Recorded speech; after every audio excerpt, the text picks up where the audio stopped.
It's a great privilege to stand before you, especially the alumni of the student body of the Alagappa Chettiar Engineering College and Technology in Karaikudi, perhaps from 1963.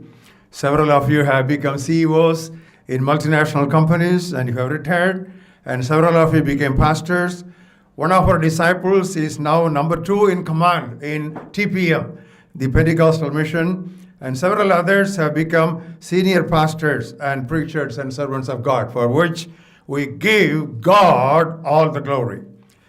இந்த மாலை வேளையிலே இந்த zoom மீட்டிங்கிலே இணைந்திருக்கிற உங்கள் எல்லாரையும் India எங்கிலும் இருந்தும் அகில உலகிலிருந்தும் இணைந்திருக்கிற உங்கள் எல்லாரையும் ஆண்டவராகிய இயேசு கிறிஸ்துவின் நாமத்தில் நான் வாழ்த்தி வரவேற்கிறேன்.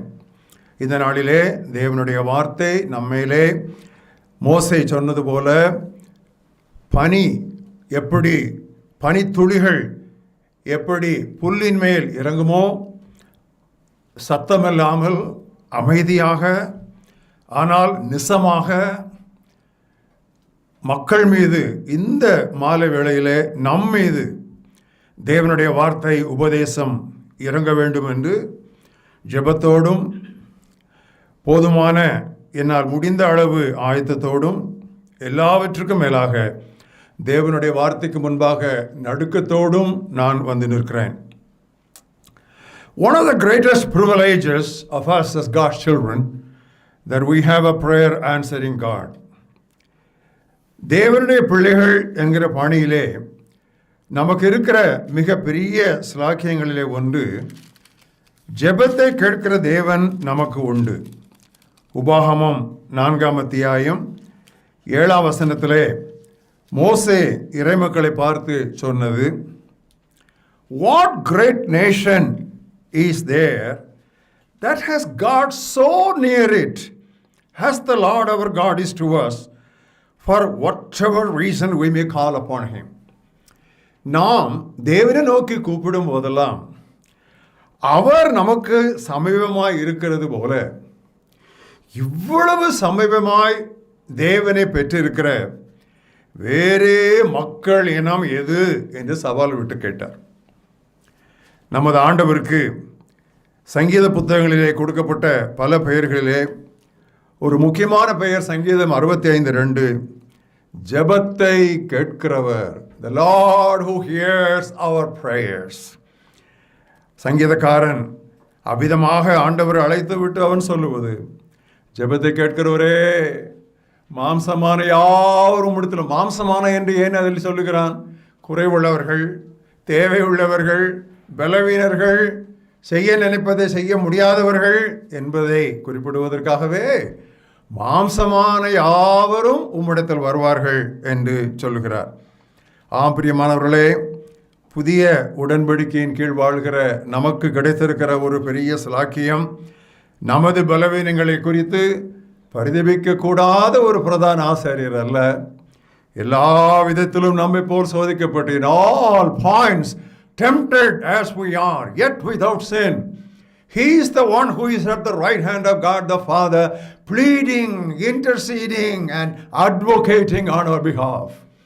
நம்மை போல பாடு அனுபவித்த நம்முடைய ஆண்டவராகிய இயேசு கிறிஸ்து பிதாவினுடைய வலப்பக்கத்தில் இருந்து நமக்காக பரிந்து பேசுவதால் எந்த வேளையிலும் எந்த தேவையானாலும் நாம் தயங்காமல் தைரியமாய் கிருபாசன தண்டையிலே சேர முடியும். Because we have him there, with him we can approach the throne of grace anytime for any need. ஆனாலும் நமக்கு ஒரு கேள்வி உண்டு. அந்த கேள்வியை தான் இந்த நாளிலே நாம் தியானிக்க போகிறோம், சிந்திக்க போகிறோம், அலச போகிறோம். Does God answer all our prayers? தேவன் நம்முடைய ஜெபங்கள் அனைத்திற்கும் பதில் தருகிறாரா? திருமறையை பொறுத்த அளவிலே அதற்கு பதில் எஸ், ஆம் என்பதுதான். ஆண்டவராக இயேசு கிறிஸ்து மலை பிரசங்கத்தில் சொன்னார், ask it and you shall receive, seek you shall find, knock it shall be open unto you. கேளுங்கள் திறப்படும், தட்டுங்கள் திறக்கப்படும். ஆண்டவர் திரும்ப திரும்ப அதை சொல்லிவிட்டு ஒரு அடுத்த வார்த்தை சொல்கிறார், கேட்கிற எவனும் பெற்றுக்கொள்கிறான். அதில் ஒரு அழுத்தத்தையும் அவர் கொடுக்கிறார். மட்டுமல்ல, யோவான் 14ஆம் அத்தியாயத்தில் அவர் சொல்லுகிறார், என் வார்த்தைகள் உங்களிலும் நீங்கள் என்னிலும் நிலைத்திருந்தால் நீங்கள் கேட்டுக்கொள்வது எதுவோ அதை நான் உங்களுக்கு தருவேன். ஐ மைட் இல்லை, ஐ வில் என்று சொல்லியிருக்கிறார். இது வேத போதனை. பட் இஸ் தட் அவர் எக்ஸ்பீரியன்ஸ்? அதுதான் நம்முடைய அனுபவமா? உண்மையை சொல்ல வேண்டுமானால் அதுவல்ல நம்முடைய அனுபவம். அப்படி இருக்கும் பொழுது அதை நாம் எப்படி விளக்கி நம்மை நாமே திருப்தி பண்ணி கொள்ள முடியும்? நமது ஜெபங்களுக்கு sometimes God says yes, many times he says no, oftentimes he says wait, most often he says silence. நம்மை பொறுத்தளவிலே சில வேளை நம்முடைய ஜெபங்களுக்கு ஆண்டவர் தருகிறேன் ஆம் என்று சொல்லுவார். பல வேளைகளிலே இல்லை மாட்டேன் என்று சொல்லுவார். அடிக்கடி காத்திரு என்று சொல்லுவார். இன்னும் அடிக்கடி அவர் மௌனம் காப்பார், அமைதி காப்பார். வேறு வார்த்தைகளிலே சொல்ல வேண்டுமானால், God does answer our prayers always, but he does not answer our prayers as we expect. கவனியுங்கள், நமது ஜெபங்கள் எல்லாவற்றுக்கும் ஆண்டவர் பதில் தருகிறார். ஆனால் நாம் எதிர்பார்க்கிறபடி அவர் தருவதில்லை. Unless we understand this truth. பிரியமானவர்களே, இந்த சத்தியத்தை நாம் சரிவர புரிந்து கொண்டு ஏற்றுக்கொள்ளாவிட்டால் நம்முடைய கிறிஸ்தவ வாழ்க்கையில், குறிப்பாக ஜெப வாழ்க்கையில் நாம் விரக்தி அடைவோம். We will be frustrated if we do not understand this all important truth. நமது ஜெபங்களுக்கு ஆண்டவர் பதில் தரும் பொழுது நமது தேவைகளை சந்திக்கிறார். ஆனால் நம்முடைய ஜெபங்களுக்கு அவர் வேறு விதமாய் பதில் தரும் பொழுது நமக்கு பாடங்களை கற்பிக்கிறார். Let me say that again. When God answers our prayers, he just meets our needs. But when God answers our prayers differently, he teaches us several lessons. This he does for our growth. இதை அவர் நமது வளர்ச்சிக்காக செயலாற்றுகிறார்.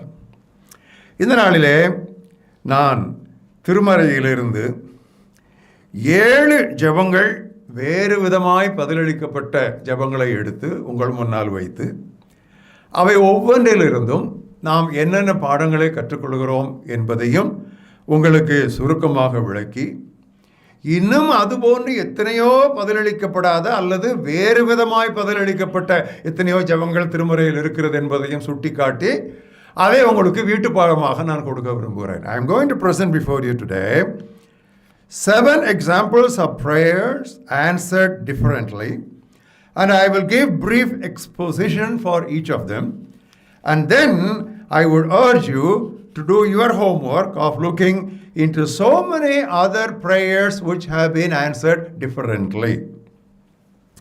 First one, நம்ம எல்லாருக்கும் மிகவும் தெரிந்த, அடிக்கடி நாம் பல பிரசங்கங்கள் கேட்ட சமாரிய பெண்ணின் சரிதை. நம்பர் 1, யோவான் 4ஆம் அத்தியாயம், John's Gospel 4th chapter verse 10. Jesus answered and said to her, if you knew the gift of God and who it is who says to you, give me a drink, you would have asked him and he would have given you living water. உன்னை கேட்கறது யாருன்னு உனக்கு தெரிந்திருந்தா நீ அவர்கிட்டே கேட்டிருப்பா, அவர் உனக்கு ஜீவ தண்ணீரை கொடுத்திருப்பார். அந்த பெண் சொல்லுகிறார் 15ஆம் வசனத்தில், the woman said to him, so give me this water that I may not thirst nor come here to draw quite often. இந்த தண்ணீரை நீர் எங்களுக்கு தாங்க, அப்போ நான் அடிக்கடி இங்கே வர வேண்டியது இல்லைல்ல அப்படின்னு சொல்லி சொல்கிறேன். உடனே ஆண்டவர் அவள் கேட்டதுக்கு அவள் எதிர்பார்த்த மாதிரி பதில் கொடுக்கல. 16ஆம் வசனத்தில் என்ன சொல்கிறாரு? You go and call your ஹஸ்பண்ட்ங்கிறார். இங்கே தான் அந்த சத்தியம் துவங்குது. இயேசுவை பார்த்து அந்த தண்ணீரை எனக்கு தாங்கன்னு சொன்ன பிறகு அந்த தண்ணீர் என்ன என்று கூடுதல் விளக்கம் தராமல் ஆண்டவர் வந்து, நீ போய் முதல்ல உன் புருஷனை கூட்டிட்டு வா, go and call your husband, bring your husband.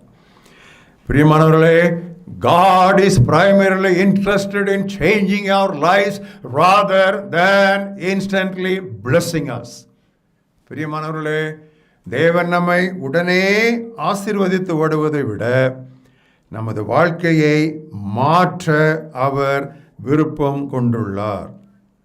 நம்ம எல்லாருக்கும் தெரிந்த ஒரு பழைய ஏற்பாட்டு எடுத்துக்காட்டு யாக்கோபு. முழுவதும் அவனோடு கூட அவர் போராடுகிறார். மேற்கொள்ள முடியவில்லை. எனவே அவனுடைய தொடைச்சந்தை God touched the hollow of his thigh. அப்படி தொட்டுட்டு கொஞ்சம் அப்படி இப்படி போகிற மாதிரி கொஞ்சம் பாலை பண்ணார். போகிற மாதிரி he just gave a picture. ஆனால் யாக்கோபு அவரை பிடிச்சிட்டு சொல்கிறான், ஆண்டவரே, நீர் என்னை ஆசீர்வதித்தால் ஒழிய, unless you bless me I will not let you go, உம்மை போக விடமாட்டேங்கிறாரு. சரி, முட்டு போடுன்னு சொல்லி உடனே ஆண்டவன் தலையில் கை வைக்கலார். இப்போ உன் பேர் என்னப்பா? எனக்கு ஒரு கேள்வி. முழுவதும் ஒருத்தன்ட்ட ஆண்டவர் வந்து பேர் தெரியாமல் சண்டை போட்டுட்டு இருந்தாரா? Was God fighting and wrestling with someone whole night without knowing that candidate's name? God knew his name was Jacob, but Jacob now must know that he was Jacob. அவன் யாக்கோபு என்று சொல்லி தேவனுக்கு தெரியும். ஆனால் அவன் யாக்கோபு எத்துவாளி என்று யாக்கோபுக்கு தெரிய வேண்டும். நாம் பாவரிக்கை பண்ணுவது நமக்கு ஆண்டவருக்கு தெரியாத நம்முடைய பாவங்களை அவருக்கு சொல்வதல்ல. நாம் பாவரிக்கை பண்ணுவது நம்முடைய பாவங்களை நாம் சரிவர உணர்ந்து கொள்வதற்காக. இதுதான் சரியான ஒரு இறையியல் தத்துவம். பிரியமானவர்களே, அவள் தண்ணீர் கேட்டால் புருஷனை கூட்டிக் கொண்டு வா என்றார். ஆசீர்வதியும் விடமாட்டேன்னு சொல்லி அப்படியா ஜெபம் பண்ணா? உன் பேர் என்ன சொல்லு? பிரியமானவர்களே, எர்த்லி பெனிஃபிட்ஸை விட இட்டர்னல் பிளெஸ்ஸிங்ஸ் தான் நமக்கு முக்கியம்.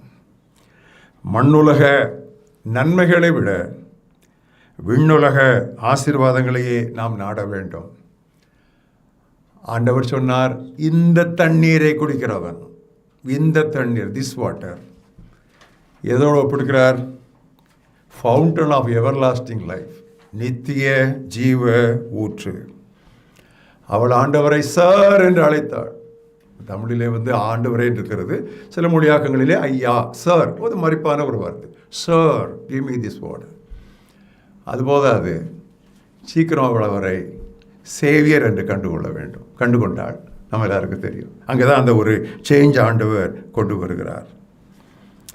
இதைத்தான் பவுல் அப்போஸ்தலன் தன்னுடைய சிஷ்ய பிள்ளை தீமோத்தேயுக்கு எழுதும் பொழுது சொல்கிறார், bodily exercise profits little, but spiritual disciplines last everlasting.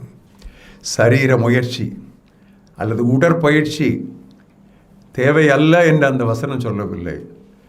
அதற்கு கொஞ்சம்தான் பயன் உண்டு, அது தற்காலிகமான பலனை தரும். ஆனால் ஆன்மீக பயிற்சிகளோ, ஸ்பிரிச்சுவல் டிசிப்ளின்ஸ், இந்த ஜீவனுக்கு மட்டுமல்ல, வர இருக்கிற ஜீவனுக்கும் அது பயனுள்ளதாக இருக்கும் என்று நாம் வாசிக்கிறோம்.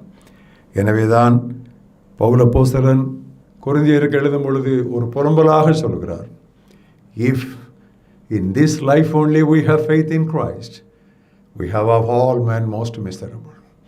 இம்மைக்காக மாத்திரம், இந்த வாழ்க்கைக்காக மாத்திரம் நாம் கிறிஸ்துவின் மேல் நம்பிக்கை கொண்டு இருந்தால் எல்லா மனிதரை விட நாம் பரிதவிக்கப்படத்தக்கவர்களாக இருப்போம். இயேசு கிறிஸ்து அழுத்தம் திருத்தமாய் தன்னுடைய மலைப்பிரசங்கத்தின் இறுதியிலே சொன்னது, எண்ணத்தை உண்போம், எண்ணத்தை குடிப்போம் என்று கவலைப்படாதிருங்கள். Don't be anxious. சரியான மொழியாக்கம் வந்து ஆன்ஷியஸ், ஓவர் ஆன்ஷியஸ்னஸ். ஆனால் முதலாவது இறையரசையும் அதற்கு ஏற்புடையவற்றையும், the kingdom of God and his righteousness, அதை தேடுங்கள். வேறு வார்த்தைகளிலே அதை பேரஃப்ரைஸ் பண்ண வேண்டுமானால், be more anxious about spiritual things than about material needs. பொருளாதார தேவைகளை விட ஆன்மீக காரியங்களிலே அதிகம் கவனம் செலுத்துங்கள். எனவே தான் பவுல் சாட்சியாக சொன்னார், நம்முடைய புறம்பான மனிதன் நாளுக்கு நாள் அழிந்து கொண்டே போனாலும் உள்ளான மனிதன் புதுப்பிக்கப்பட்டு கொண்டிருக்கிறான். Even though the outer man, he uses a very strong word, even the outer man perishes daily, the inner man is renewed day by day. Sir, give me this water. உன்னை மாற்றுவது தான் என்னுடைய நோக்கு. நீ கேட்பதை உடனே கொடுத்து உன்னை அனுப்பிவிடுவது அல்ல. வேறு விதமாய் பதிலளிக்கப்பட்ட ஒரு ஜெபம். இரண்டாவது, மார்க்கு 9ஆம் அத்தியாயத்திற்கு வாருங்கள்.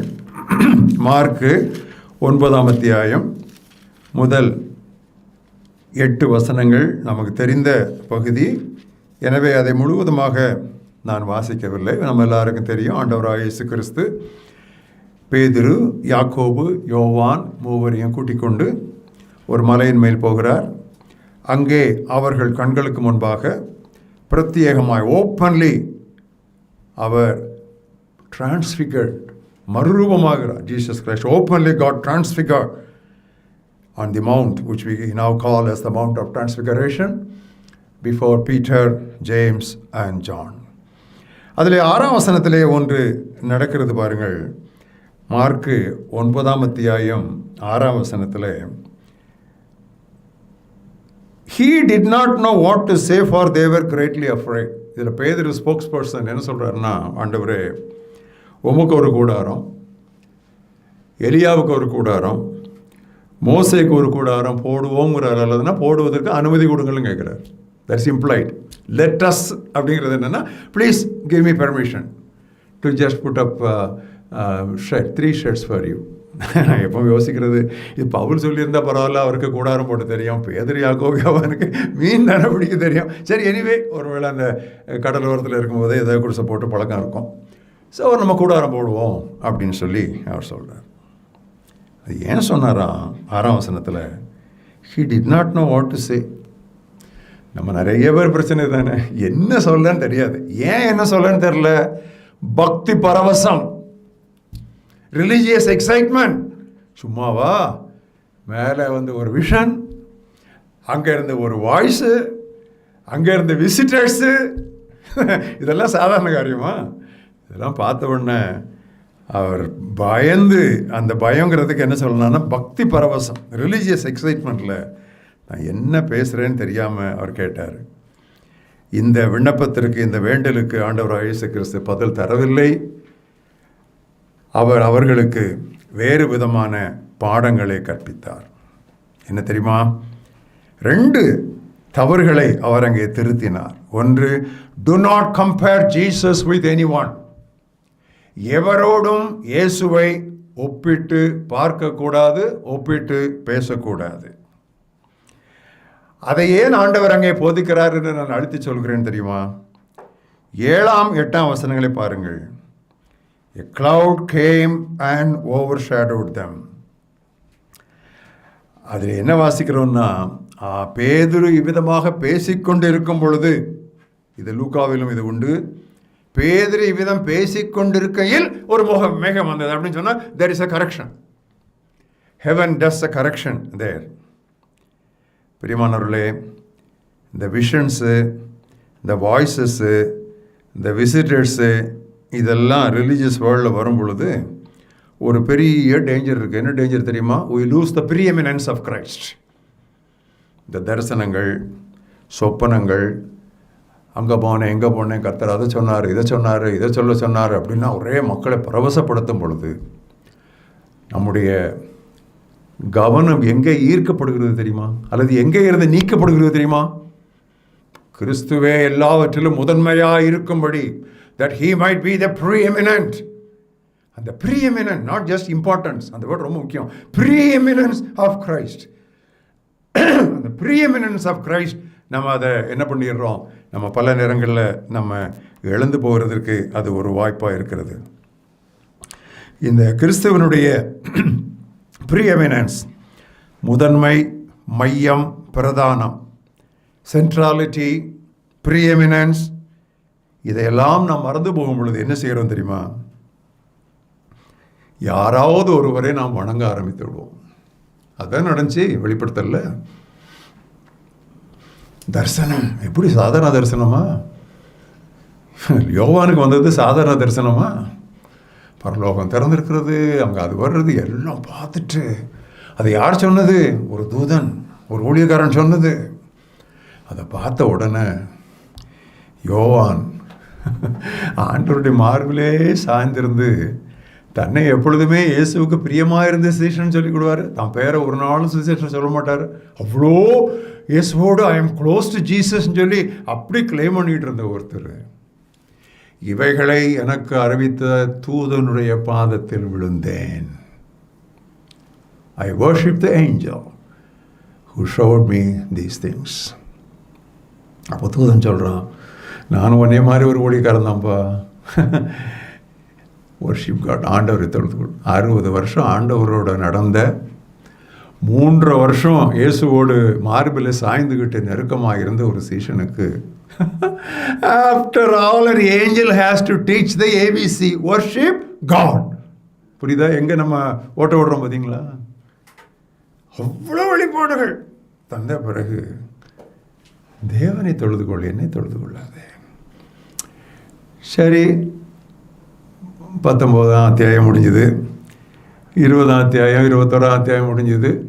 22ஆவது அத்தியாயத்தில் ஐயா மறுபடியும் விழுந்துட்டார். யோவான் மறுபடியும் விழுந்துட்டார் அவனுடைய பாதத்தில். நான் எப்போ நினைக்கிறது, நல்ல நேரம் பைபிள் 23ஆம் அத்தியாயத்தில் முடியுது, மற்றபடி யோவான் 3 நேரம் விழுந்திருப்பார். ஏன் விழுந்தார்? பரவசம். சரி, பரலோகத்தை சும்மா ஒரு லைட் வந்தாலே நம்ம பரவசப்படுவோம். அது எந்த லைட்டோ, அது காட்ஸ் லைட்டோ அல்லது சேட்ட லூசிஃபருடைய ஏஞ்சல் ஆஃப் லைட்டோ, ஏதோ ஒரு லைட்டு பார்த்தாலே நம்ம அப்படியே ஃப்ளாட்டு. பரலோகம் பார்த்த பரவசத்தில் அந்த preeminence of Christ, the only worship for the God, அந்த அடிப்படையே ஆடுது பார்த்தீங்களா? ஒரு யோவானுக்கு இப்படிப்பட்ட ஒரு ஆட்டம் காணுமானால், if a person like John the Apostle, John the Divine அப்படி நம்ம பேரெல்லாம் கொடுப்போம், அவருக்கு இந்த ஆட்டமானால் நம்மளாம் எவ்வளோ கவனமாக இருக்கணும் பார்த்தீங்களா? பிரியமானவர்களே, அது மட்டுமா? லூக்காவுக்கு வாங்க. இதே சம்பவத்தில் இன்னொரு பிளண்டர் நடக்குது. லூக்கா 9, அந்த ப்ரீஎமினன்ஸ் ஆஃப் கிரைஸ்ட்டை மறந்துட்டா நம்ம என்ன செய்வோங்கிறதுக்கு லூக்கா 9ஆம் அத்தியாயத்துக்கு வாங்க. 9ஆம் அத்தியாயத்தில் தான் நம்ம அந்த மறுரூப முறை குறித்து வாசிக்கிறோம். அந்த 46ஆம் வசனத்தை பாருங்கள். Then a dispute arose among them as to which of them would be greatest. அவர்களில் யார் பெரியவனாய் இருப்பான் என்று அவர்களுக்குள் போட்டி உண்டானது.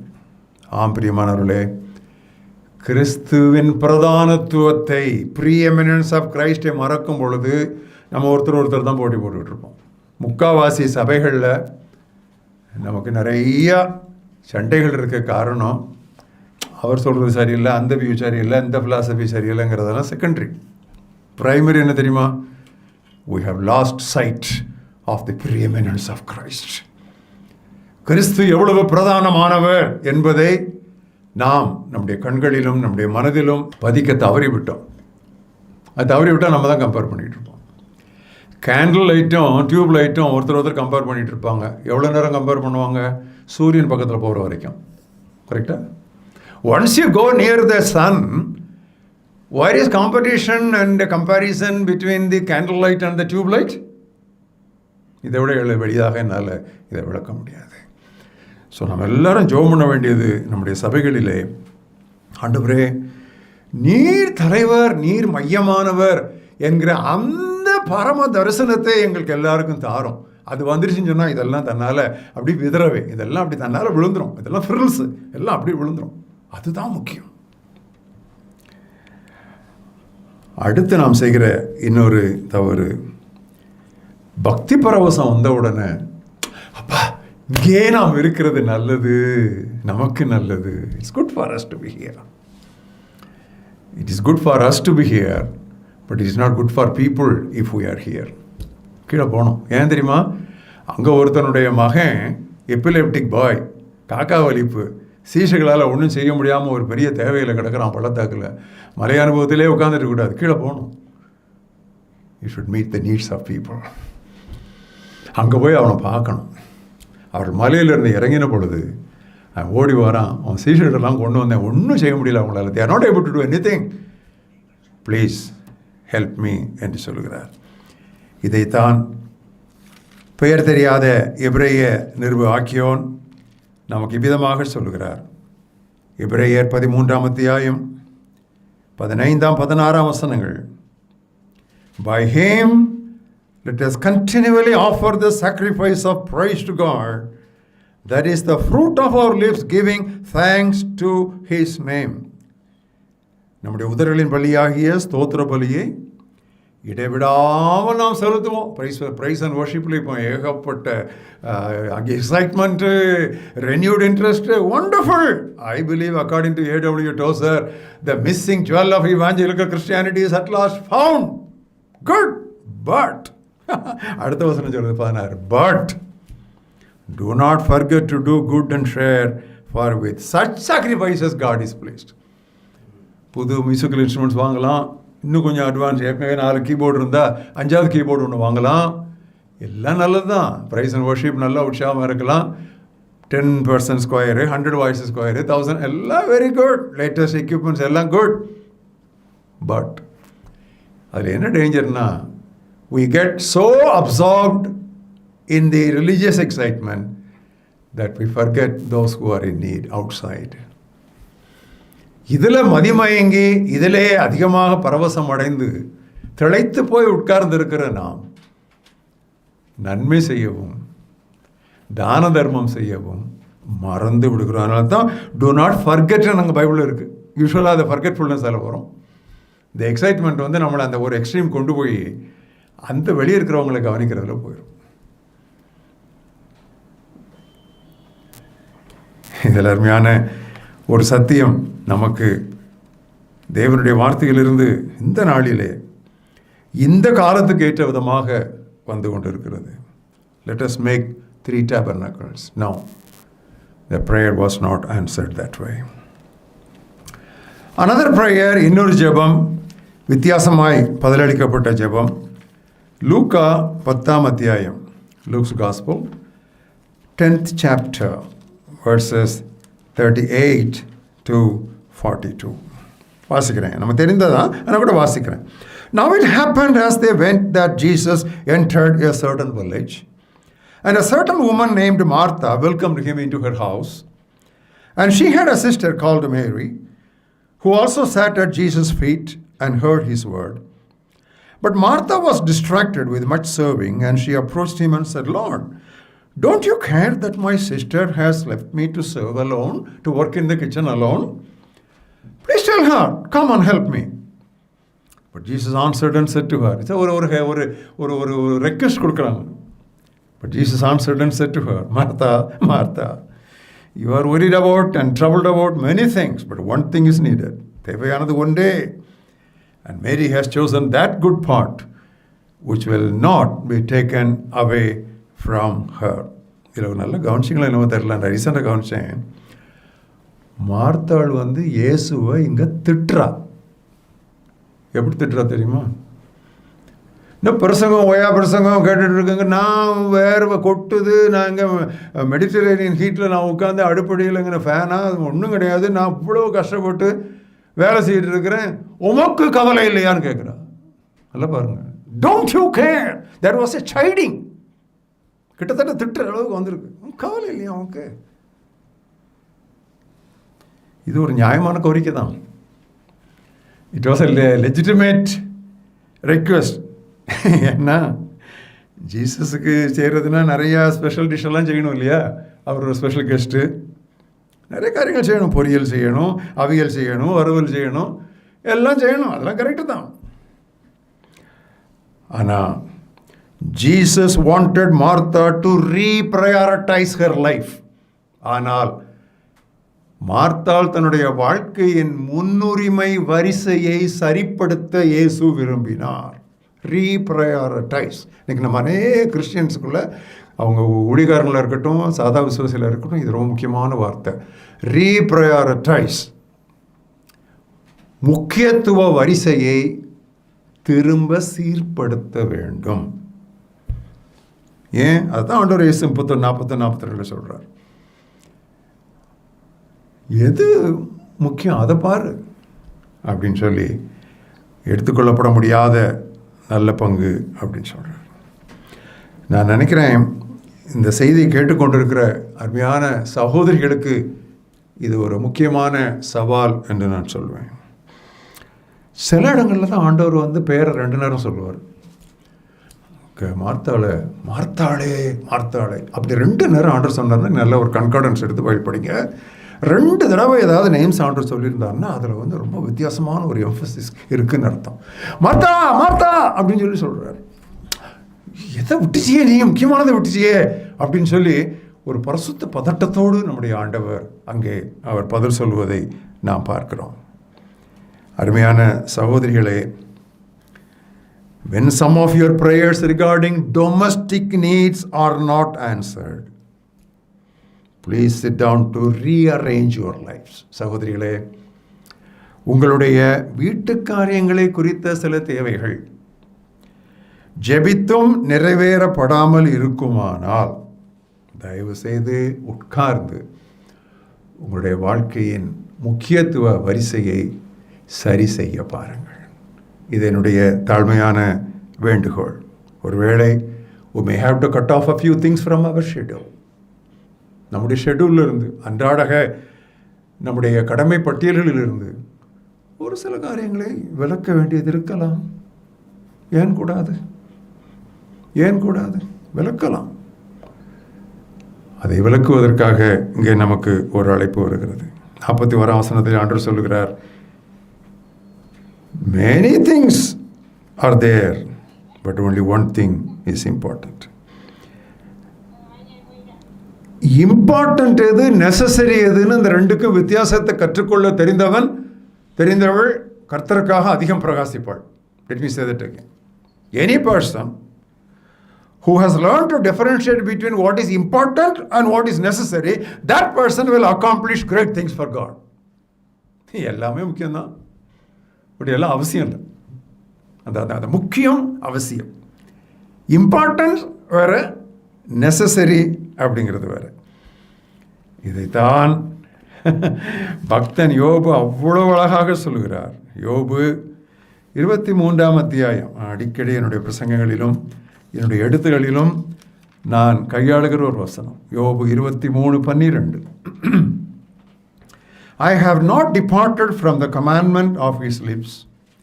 I have treasured the words of his mouth more than my necessary food.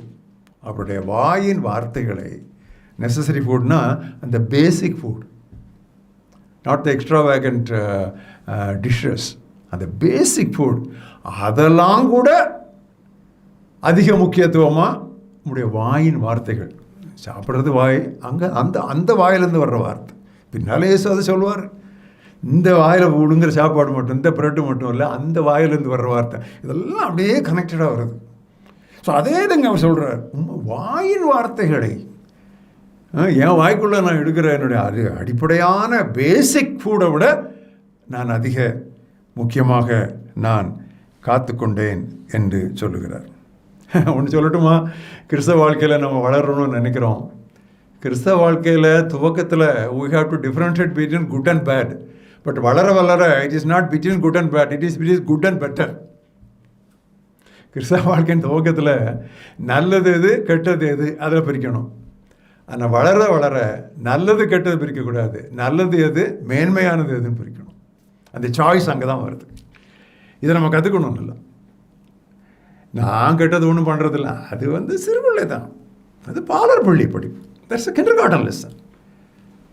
I have now learned to differentiate between what is good and what is better. அதான் correct. அந்த குட்டிலே இருக்கக்கூடாது, பெட்டருக்கு போகணும், கடந்து போகணும். இவ்விதமாக நாம் நம்முடைய வாழ்க்கையை reprioritise பண்ணாவிட்டால், if we don't reprioritize our lives like this, we will get irritated with our spouses and with the siblings. இவ்விதமாக நாம் நம்முடைய வாழ்க்கையின் முக்கியத்துவ வரிசையை மறுபடி சரி செய்யாவிட்டால், நம்முடைய வாழ்க்கை துணையோடும் உடன் பிறந்தவரோடும் எரிச்சல் வந்தபடியே இருக்கும். நல்லா யோசிச்சு பாருங்கள், உங்கள் லைஃப்பில் வீட்டில் நிறைய எரிச்சல் வர்றது யாராக இருக்கட்டும், ஹஸ்பண்டாக இருக்கட்டும், ஒய்ஃபாக இருக்கட்டும். இந்த ரீப்ரையாரிட்டைஸ் இல்லைன்னு சொன்னால், முன்னுரிமை வரிசை சரிப்படுத்தப்படாவிட்டால் எரிச்சல், அண்ணன் தம்பிக்குள்ளே, அக்கா தங்கச்சிக்குள்ளே, கணவன் மனைவிக்குள்ளே will give place to irritation. Irritation பிறகு அது கொஞ்சம் பிட்டர் ஆகும் பொழுது கான்ஃப்ளிக்ஸ் வர்றது. எனக்கு உதவி செய்யும்படி மரியாளுக்கு சொல்லும், sorry Martha, I can't answer your prayer, R I cannot comply with your request as you expect. I want to teach you another lesson. முதல்ல என்ன சொன்னேன்? If God simply answers our prayers, He only meets our needs. But if God answers our prayers differently, He teaches us lessons. Are you with me? This is the point. நாலாவது, லூக்கா 12ஆம் அத்தியாயம் 13-14. Luke 12:13 and 14. Then one from the crowd said to Jesus, "Teacher, tell my brother to divide the property with me." But Jesus said to him, "Man, who made me a judge or an arbitrator over you?" ஆண்டவர் பார்த்து, teacher, போதகரே, போதகரே, அவருக்கு பேர் போதகர், அவர் இங்கே செய்ய வேண்டியது பாகப்பிரிவினை. போதகரே, என்னுடைய சகோதரன் பாகப்பிரிவினையை சரியானபடி எனக்கு செய்கிறதுக்கு அவனுக்கு இது பண்ணணும். எப்பா, இதுதானே என் வேலை? நம்ம எல்லாருக்கும் தெரியும், இந்த மனுஷனுக்கு, நான் அப்படி தான் வாசிக்கிறேன் இன் பிட்வீன் த லைன்ஸ், இந்த மனுஷனுக்கு பாக பிரிவினையில் ஏதோ ஒரு இன்ஜஸ்டிஸ் நடந்திருக்கு.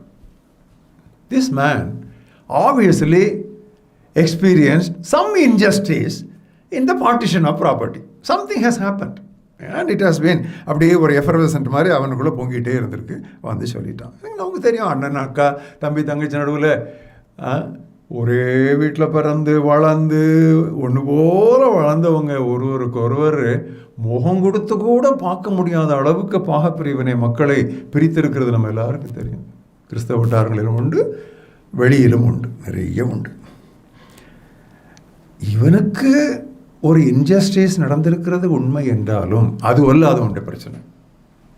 அவனுடைய பிரச்சனை என்ன அப்படின்னு சொல்லி 15ஆம் வசனத்தில் ஆண்டவர் சொல்கிறாரு, and he said to them, என்னையா உனக்கு ஆர்பிட்ரேட்டராக வச்சுறான்னு சொன்ன பிறகு ஆண்டவர் அவன் சொல்கிறாரு எல்லாரையும் பார்த்து, take heed and beware of covetousness. அவன் பிரச்சனை இன்ஜஸ்டிஸ் இன் பார்ட்டிஷன் இல்லை, அவன் பிரச்சனை கவச்சஸ்னஸ். அவன் பிரச்சனை பணாசை, பொருளாசை. அதை ஆண்டவர் அங்கே சுட்டி காட்டுகிறாரா. இன்னொரு மொழியாக்கத்தில் அதை படித்தேன், பிவேர் ஆஃப் ஆல் கவச்சஸ்னஸ் இருக்குது. அது என்ன அர்த்தம்னா all forms of covetousness can take many forms, especially ரொம்ப சட்டில் ஃபார்ம்ஸ். கவச்சஸ்னஸ் மாதிரி தெரியாது, ஆனால் கவச்சஸ்னஸாக இருக்கும். ஊழியத்துக்கு பணம் கேட்குற மாதிரி கேட்பான், பட் அது பண ஆசையாக தான் இருக்கும். அது பல ஃபார்ம்ஸ் இருக்குது அதுக்கு. இப்போ நாங்களாம் ஊழியத்தில் இருக்கிறனால எங்களுக்கு இந்த தந்திரங்கள்லாம் தெரியும். ஸோ இப்படிலாம் பல all covetousness, all forms of covetousness, beware, take heed. அதில் 2 சொல்கிறாரு, டேக் ஹீட் அண்ட் பிவேர். இது ரெண்டுமே கிட்டத்தட்ட ஒன்று தான். கவனமாய் எச்சரிக்கையாய் இருங்கள் அப்படின்னு சொல்லி ஆண்டவர் சொல்கிறார். அவனுக்கு ஏற்கனவே நிறைய இருந்தது. ஏன் தெரியுமா? இந்த 15ஆம் வசனத்தில் பாருங்கள், once life does not consist in the abundance of the things that he possesses. அப்போ இவனுக்கு ஏற்கனவே abundance இருக்குது, நல்ல நிறைவு இருக்குது, பரிபூர்ணம் இருக்குது அவனுக்கு ஏற்கனவே. சரி, இதை நான் உங்களுக்கு ஒரு எடுத்துக்காட்டு சொன்னால் தான் உங்களுக்கு புரியும். இந்தியாவில் ஒர்க் பண்ணிகிட்டு இருக்கிறீங்க, ஒரு நல்ல ஜாபில் இருக்கீங்க, குடும்பத்தோடு இருக்கீங்க, பிள்ளைகளோடு இருக்கீங்க, காலையில் டியூட்டிக்கு போகிறீங்க, வர்றீங்க, பிள்ளைங்களை பார்க்குறீங்க, குடும்ப ஜெபம் பண்ணுறீங்க, எல்லோரும் வச்சு அந்த ஆண்டவர் ஸ்தோத்திரம் பண்ணுறீங்க, ஆலயத்துக்கு போகிறீங்க, சபையின் காரியங்கள் ஊழிய காரியங்களில் பங்கு பெறுறீங்க, நல்லா இருக்கிறீங்க, அன்றன்றுள்ள உள்ள ஆகாரம் இருக்குது, கொஞ்சம் மிச்ச பணமும் இருக்குது, சேவை பண்ணிகிட்டு இருக்கிறீங்க, போதுமான அளவு இருக்குது. அப்படி இருக்கும்போது வெளிநாட்டுக்கு போகணும், ஹஸ்பண்ட் இங்கே இருக்கட்டும், அவர் கணக்கு எழுதட்டும், அவர் அக்கௌண்டண்ட்டாக இருக்கட்டும், நான் பாருங்க போய் அங்கேருந்து அப்பப்போ அனுப்புகிறேன். அங்கே தான் நான் என்ன நினைக்கிறேன்னு சொன்னால் தடுமாற்றம் துவங்குகிறது. அங்கே தான் துவங்குது. ஏன்னா ஆண்டவர் உங்களை இடத்துல வச்சுருக்கிறார். அன்றன்றுள்ள அப்பத்தை உங்களுக்கு கொடுத்துட்ருக்கார். அன்றன்றுள்ள அப்பத்தை மட்டும் இல்லை, அடுத்தாப்பில் உள்ள ஒரு 50 வருஷத்துக்கு 40 வருஷத்துக்கு கூட கொடுத்து வச்சுருக்கிறார். அப்படி இருக்கும்போது நீங்கள் ஓவர்சீஸ் போகிறதுக்கு ஒரு விசா வேணும்னு சொல்லி நீங்கள் ஜெபம் பண்ணுறீங்க. சரி, அந்த ஜெபத்தை உங்களோட விட மாட்டேங்கிறீங்களே, எல்லா ஊழியக்காரங்களுக்கும் அதுக்காக ஜெபம்னு சொல்கிறீங்க. எத்தனை பேரை நீங்கள் டிஸ்டர்ப் பண்ணி அதுக்காக ஜெபம்னு சொல்கிறீங்க. எனக்கு ஒரு கேள்வி, நல்லா கவனிங்க. எனக்கு ஒரு கேள்வி, கர்த்தர் என்னை அங்கே போக சொல்கிறாரா? கர்த்தருடைய சித்தம் இதில் என்ன? இதை நம்ம கற்றுக்கிட்டோமா அல்லது நம்ம கற்றுக் கொடுக்குறோமா? ரொம்ப வருத்தத்தோடு சொல்கிறேன். நான் 1963 வருஷம் ஊழிய ஆரம்பிக்கும் பொழுது வாலிபர் நடுவர் தான் ஊழிய ஆரம்பித்தேன். தொடர்ந்து 40 வருஷத்துக்கு மேலே வாலிபர் முகாம்கள், வாலிபர் நிறையா நடத்தியிருக்கிறேன், நிறையாரோட பேசியிருக்கிறேன். அப்போல்லாம் நாங்கள் அதிகமாக டீச் பண்ண என்ன லெசன் என்ன தெரியுமா? God's will. தேவனுடைய சித்தத்தை நீ அறிந்து கொள்ள வேண்டும். எதில்? உன்னுடைய கோர்ஸு, அடுத்தது நீ மேரி பண்ண போறிய கேண்டிடேட்டு, அடுத்தது ஒன்று கேரியர். இந்த 3க்கும் கருத்துடைய சித்தத்தை நீ அறியணும்ப்பா. இந்த 3லேயும் நீ ஓட்ட விட்டின்னு சொன்னால் நீ தொலைஞ்ச அப்படின்னு நாங்கள் டீச் பண்ணுவோம் அந்த கருத்தில். பட் இப்போ இந்த வாலிபர் முகாம்களில் இந்த வாலிபர்கள் 1 லட்சம் சம்பளம் கிடைச்சா அடுத்ததில் 1.2 கிடைச்சா ஜம்ப். இங்கே கர்த்தர் என்னை வச்சு நிறைவேற்ற வேண்டிய காரியங்களை நிறைவேற்றிட்டாரான்னு சொல்லி ஜெபம் பண்ண கற்றுக் கொடுக்கவில்லை. க்ரீனர் பாஸ்டர்ஸ் தான். எங்கே பசுமை இருக்கு அங்கே ஜம்ப் பண்ணு, அங்கே 1.25, அங்கே 1.5, அங்கே போ. உன்னை எகிப்தில் ஆண்டவர் வச்சாரு, எகிப்தில் நீ நிறைவேற்ற வேண்டிய ஊழியத்தை நிறைவேற்றிட்டியா? உன்னை பாபிலோனில் வச்சாரு, God kept you in Babylon, have you fulfilled your ministry in Babylon? Where is God's will? ஜெபம் பண்ணியா முட்டு போட்டு? நான் என்ன செய்ய சித்தமாக இருக்கிறேன்னு சொல்லி கேட்டியா? அல்லது வெறுமனே எது பச்சையாக இருக்குன்னு சொல்லி பச்சை தர பாட்டு பச்சை வாயில் பார்த்து நீ போயிட்டியா? க்ரீனர் பாஸ்டர்ஸ் பார்த்து நீ ஓடிட்டியா? எனக்கு அந்த டீச்சிங் இல்லை தெரியுமா? எத்தனையோ யூத் கேம்ப்ஸினுடைய அந்த அந்த அந்த சாராம்சத்தை நான் பார்க்குறேன். அந்த இடத்துல அதை விட்டுட்டாங்க, அந்த பாயிண்ட்டை விட்டுட்டாங்க. இங்கே காட்ஸ்வெல்ல மிஸ் பண்ணிவிட்டு அதுக்கு பிறகு என்ன இருக்கும்? அதுக்கு பிறகு யூ ஆர் அவுட். ஒரு இடத்துல நீங்கள் மிஸ் பண்ணீங்க. நான் அடிக்கடி நினைக்கிறது, இந்த மூனுக்கு போகிறோம், பிளானட்டுக்கு போகிறோம், ஆர்பிட்டுக்கு போகிறோம், ஷூட் பண்ணுறீங்க ராக்கெட்டை.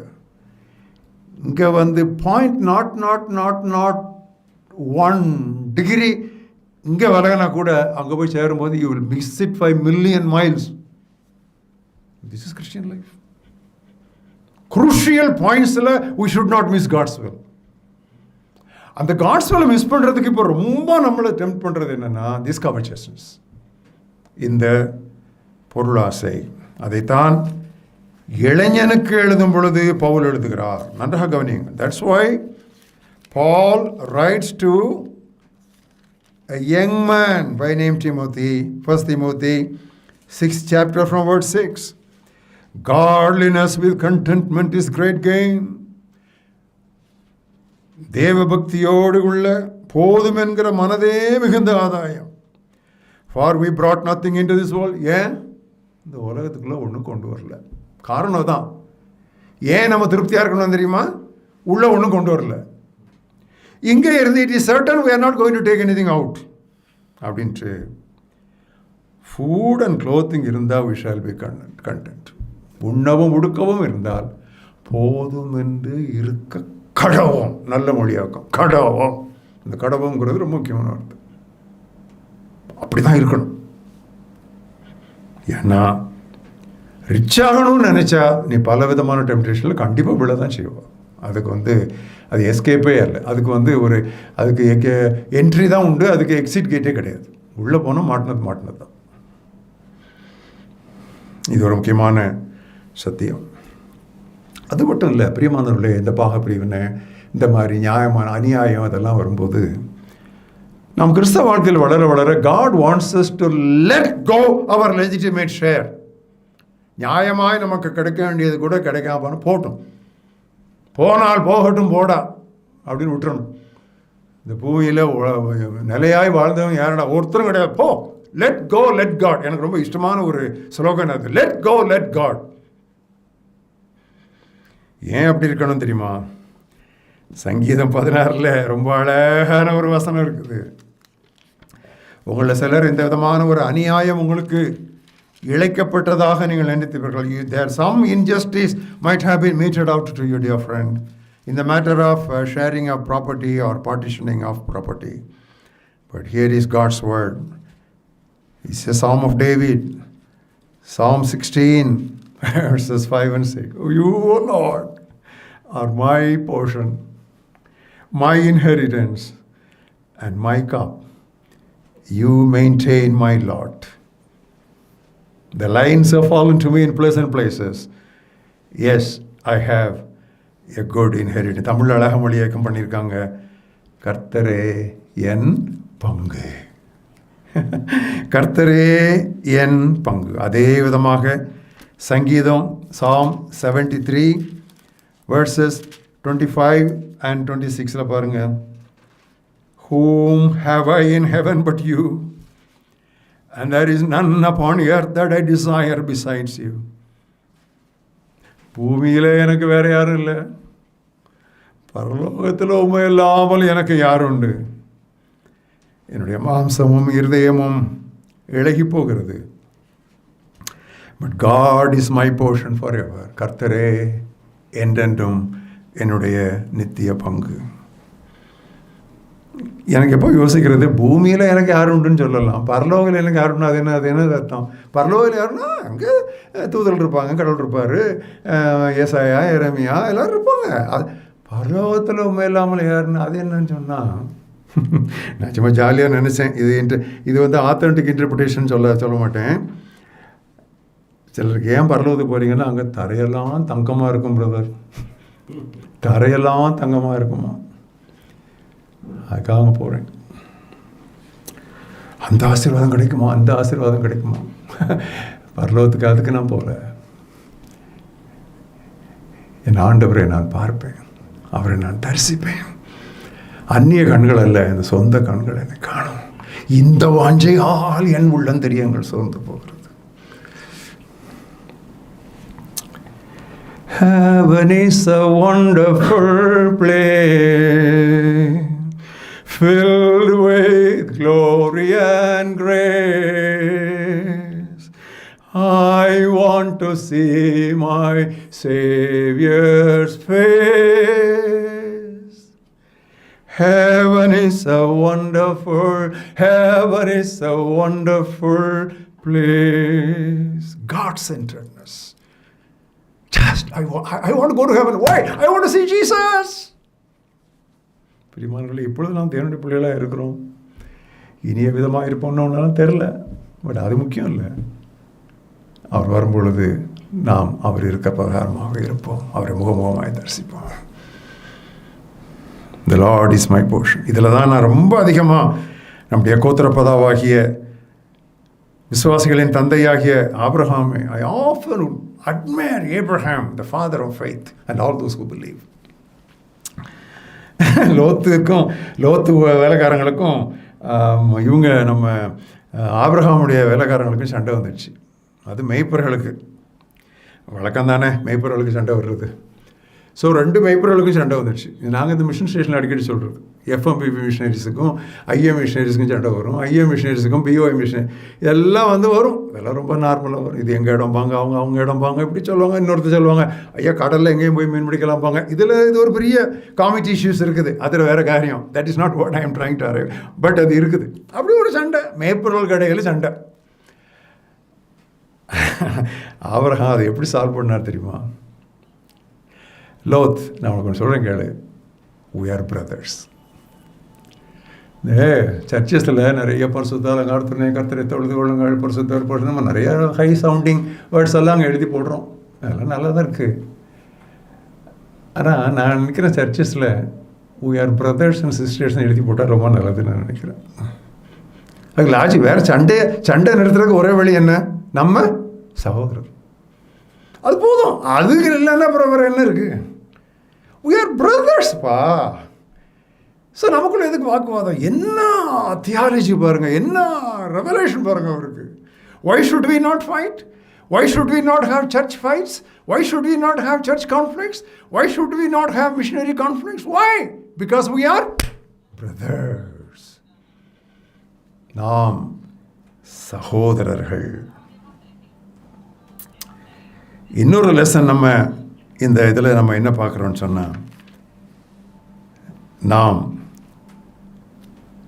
பெறுவதால் அல்ல, வாங்கிக் கொள்வதால் அல்ல, கொடுத்து விடுவதாலேயே நாம் செல்வந்தராகிறோம். மறுபடி திருப்புங்க அந்த லூக்கா 12, அங்கே தான் ஆரம்பித்தோம். 12க்கு மறுபடி திருப்புங்க. அதில் 21ஆம் வசனத்தில் ஆண்டவர் இயேசு கிறிஸ்து சொல்கிறார். ரொம்ப அழகாக அவர் சொல்கிறார். 12ஆம் அத்தியாயம் 21ஆம் வசனத்தில், he who lays up treasure for himself and is not rich toward God is a fool. தேவனிடத்தில் செல்வந்தனாயிராமல் தனக்கென்றே எல்லாவற்றையும் சேர்த்து வைக்கிறவன் முட்டாள், மதியினன் என்று ஆண்டவர் சொல்லுகிறார். 33, 34 அதை தொடர்ந்து அவர் சொல்லுகிறார். Sell what you have and give alms. உங்களுக்கு உள்ளதை விற்று தரித்திரருக்கு தான தர்மம் செய்யுங்கள். அப்படின்னா தான் அங்கே மேலே உங்களுக்கு பொக்கிஷத்தை நீங்கள் சேர்க்க முடியும். அங்கே இந்த பேங்க்கு ராபரியெல்லாம் கிடையாது, பேங்க் ராபரியும் கிடையாது, கடன் வாங்கிட்டு திருப்பி கொடுக்காமல் ஓடுறது இந்த வேலையும் கிடையாது. அங்கே மாத் டஸ் நாட் டெஸ்ட்ராய். அங்கே ஒன்றுமே பூச்சி அதை சாப்பிடாது. ஒரு சின்ன சாட்சி நான் அதில் சொல்ல விரும்புகிறேன். ஒரு 20-25 வருஷத்துக்கு முன்னால் வேலூருக்கு பிரதர் பக்சிங் வந்தாங்க.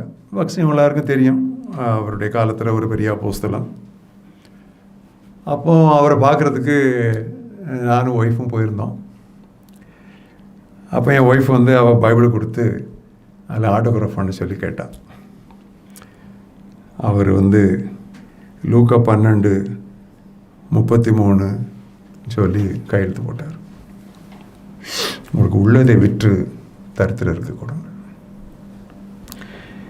என்னடா ஒரு ஊழியக்காரன்ட்ட போய் ஒரு இது பண்ணால் காட் பிளஸ் யூ ஜான் 10:10 எழுதலாம் அப்படின்னா லைஃப் அப்படின்னா கொஞ்சம் நல்ல கொஞ்சம் மங்களமான ஒரு வார்த்தை சொல்லலாம். இது இருக்கிறத விற்று கொடுன்னு அதை தான் அவர் எழுதுகிறாருங்க. ஸோ ஒய்ஃப் வீட்டுக்கு வந்தோன்னு சொன்னால், இது ஒரு பெரிய தேவ மனுஷன் கையெழுத்து போட்டுட்டு இந்த வசனத்தை எழுதியிருக்காரு கீழே அப்படின்னு 2-3 நாள் அவள் சரியாக தூங்கலை. அடுத்தப்பறம் சொல்கிறா,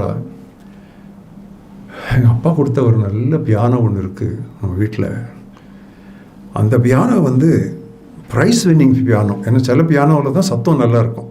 அது அந்த மியூசிஷியன்ஸு அதுக்கு ரிவார்டு கொடுப்பாங்க. இப்போ நல்லா அவார்ட் வின்னிங் பியானோ எங்கள் வீட்டில் இருந்த அந்த பியானோ சொன்னால் ரொம்ப நாள் நான் யூஸ் பண்ணாமல் அந்த ஃபெல்ட்டெல்லாம் சில இடங்களில் கொஞ்சம் கரையாக அரிச்சிருக்குது. ஐ திங்க் இந்த இதை நம்ம விற்றுருவோம், விற்று கடையில் கொடுத்துருவோம். ஆக்சுவலாக ஒரு வீட்டுக்குள்ளே பியானோ இருந்தால் ஒரு நல்லதாக இருக்கும், டிக்னிஃபைடாக இருக்கும். அது ஒரு ஸ்டேட்டஸ் சிம்பிள் தான். இன்றைக்கி கூட அப்படி தான் லைப்ரரியில் இருக்குது. எத்தனை தான் எலக்ட்ரானிக் இன்ஸ்ட்ருமெண்ட் வந்தாலும் பியானோ அது ஒரு பியானோ தான். சரி அப்படின்ட்டு அவர் தேவனுடைய மனுஷன் எழுதியிருக்காரு. பிரியமானவர்களே, ஒருவேளை இன்றைக்கி நீங்கள் இந்த செய்தி கேட்டுட்டு இருக்கும் பொழுது நீங்கள் கூட பாருங்கள், தசமபாகம் கொடுக்குறான் அதெல்லாம் பாலர் பள்ளி, அது ரொம்ப நான் அதில் இன்ட்ரெஸ்ட் காட்டுறதில்லை. உங்களுக்கு உள்ளதை விற்று கொடுங்கள். அன்யூஸ்டாக எத்தனை வருஷமாக அன்யூஸ்டாக எவ்வளோ காரியங்கள் வச்சுருக்கிறீங்க? சும்மா வைக்கணும்னு எத்தனை பொருள் இருக்குது? அது இருந்தாலும் இல்லாட்டாலும் பரவாயில்லன்னு எவ்வளோ இருக்குதுல்ல உங்களுக்கு. ஸ்டாக் எடுங்க. நவம்பர் 2 இந்த இயர் 2க்குள்ளே வந்துட்டோம். ஸ்டாக் எடுங்க. ஸ்டாக் எடுத்து எதெல்லாம் ஏழைகளுக்கு இது வாரி வழங்க முடியுமோ கொடுத்துருங்க. இங்கே கொடுக்க அங்கே அவங்க கணக்கு ஏறும்.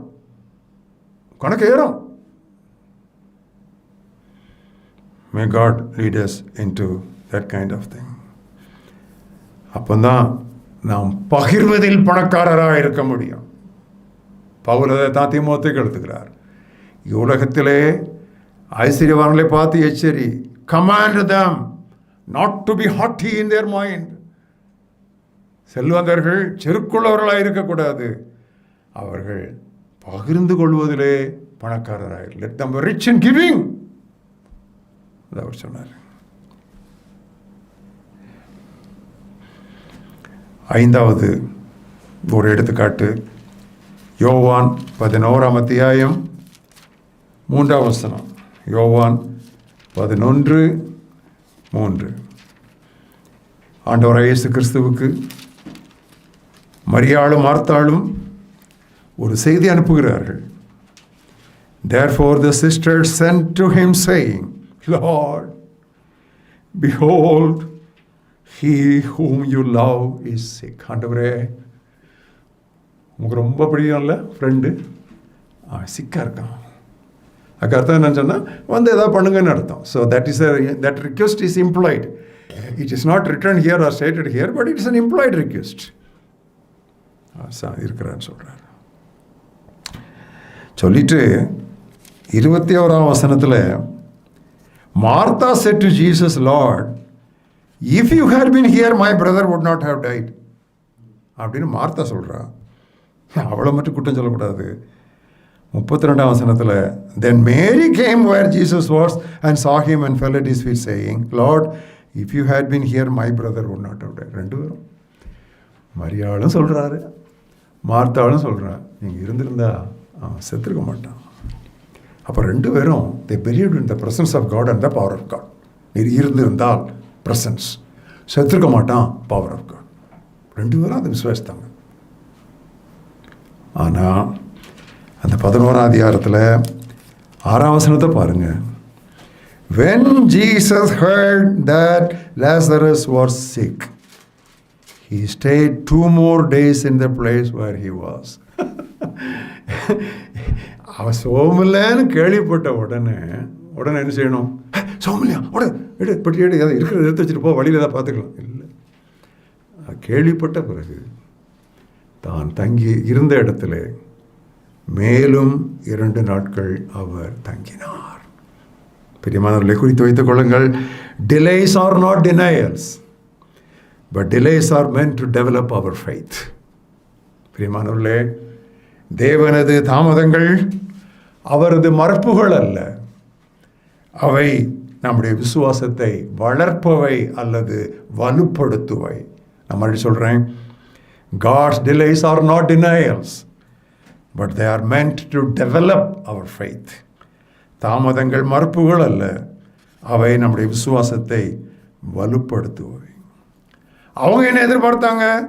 அவர் வந்து சுகம் கொடுத்துருவார்னு நினச்சாங்க. ஆனால் ஆண்டவர் அவங்களுக்கு அதை விட இன்னும் பெருசு கொடுத்தாரு. சுகமளிப்பு அல்ல, உயிர்ப்பிப்பு. They wanted healing, but Jesus gave them resurrection. Delays. Different way of answering. Let us throw away our small ambitions. அற்ப ஆசைகளை நாம் ஒழித்து கட்டுவோம். ஏன் தெரியுமா? நாம் வேண்டிக் கொள்கிறதற்கும் நினைக்கிறதற்கும் மிகவும் அதிகமாய் இல்லை, மிகவும் அதிகமாய் நமக்குள்ளே செய்ய வல்லவர். He who is able to do exceeding abundantly. என்ன இங்கிலீஷ் அது? exceeding abundantly above all that we ask in a prayer ஓட முடியுது. above all that we ask or think, to him be glory. அல்ல, க்ளோரின்னு வருது, அவருக்கு மகிமை உண்டாவதாக. இயேசு என்ன சொன்னார்? இந்த வியாதி நிமித்தம் தேவன் மகிமைப்படுவார். இது தேவன் மகிமைப்படுவதற்காக வந்த ஓர் அனுபவம் அப்படின்னு சொல்லி சொன்னார். அதே விதமாக எபிரேயருக்கு வாருங்கள். இந்த வார்த்தையை வாசிக்கும் பொழுது நான் உட்கார்ந்துக்கிட்டோ நின்றுக்கிட்டோ வாசிக்கலாமான்னு எனக்கு தெரியல. ஏன்னா அவ்வளோ ஒரு நம்மை நடுங்க வைக்கிற ஒரு பகுதி. எபிரேயர் 5ஆம் அத்தியாயம் 7ஆம் வசனத்திலிருந்து வாசிக்கிறேன். Jesus in the days of his flesh, when he had offered up prayers and supplications with vehement cries and tears to him who was able to save him from death, and was heard because of his godly fear. Though he was a son, yet he learned obedience by the things which he suffered. And having been perfected, he became the author of eternal salvation to all who obey him. மாம்சத்தில் இருந்த நாட்களிலே தம்மை மரணத்திலிருந்து விடுவிக்க வல்லவரை நோக்கி மிகுந்த சத்தத்தோடும் கண்ணீரோடும் அவர் வேண்டுதல் செய்து தமக்கு உண்டான பயபக்தி நிமித்தம் அவர் கேட்கப்பட்டு ஆனாலும் பட்ட பாடுகளினாலே அவர் பூர்ணரானார். எனக்கு ஒரு கேள்வி, ஆண்டவர் கூப்பிட்டாரு, தேவன் பதில் கொடுத்துட்டாரா? மரணத்திலிருந்து தம்மை விடுவிக்க வல்ல விடுவித்தாரா? கப்பு போயிடுச்சுன்னா பரவாயில்ல ஆண்டவரே ப்ளீஸ் ஆண்டவரேன்னு ஒருக்கா ஜெபம் பண்ணாரா, 2 நேரம் ஜெபம் பண்ணாரா, 3 நேரம் ஜெபம் பண்ணாரா? ஒரு சத்தமே வரலையா? 3 நேரம் ஜெபம் பண்ணி ஒரே வார்த்தை, ஒரு சத்தம் வரலையா? சரி ஆண்டவரே, சரி பிதாவேன்னு கையை விரிச்சாரு.